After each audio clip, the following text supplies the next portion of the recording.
حضرت سیدنا ابراہیم علیہ السلام، حضرت سیدنا ابراہیم علیہ السلام کے چچا تھے آزر. تو حضرت سیدنا ابراہیم علیہ السلام نے اپنے چچا آزر کے لیے دعائے مغفرت کی، یا اللہ آزر کو کیا ہے، ایمان کی توفیق نصیب فرما دے اور اس کی مغفرت فرما دے، ایمان کی توفیق نصیب فرما دے.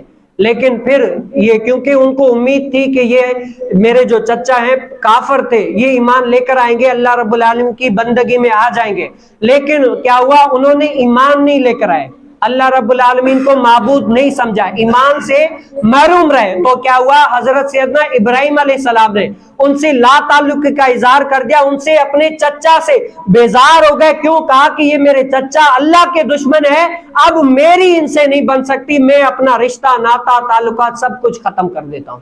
تو کیا ہے، اس سے کیا پتا چلا، جو اللہ کا دشمن ہو، جو اللہ رب العالمین کی نہ مانے، جو اللہ رب العالمین کی بارگاہ میں نہ آئے، اس سے تعلقات کو توڑنا، یہ کیا ہے، حضرت سیدنا ابراہیم علیہ السلام کی سنت ہے.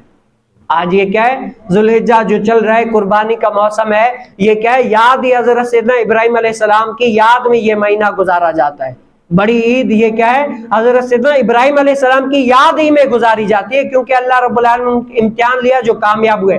آج آپ یہ میسج لے کر جائیں، کیا ہے، میسج لے کر جائیں کہ جو اللہ رب العالمین کا ہے ہمیں اس سے محبت ہے. حضور علیہ السلام نے کیا فرمایا کہ الحب للہ البغض للہ، محبت بھی اللہ کے لیے، اگر آپ کسی سے محبت کرتے وہ بھی اللہ کے لیے، اگر آپ کسی سے بغض رکھتے وہ بھی کہیں اللہ کے لیے.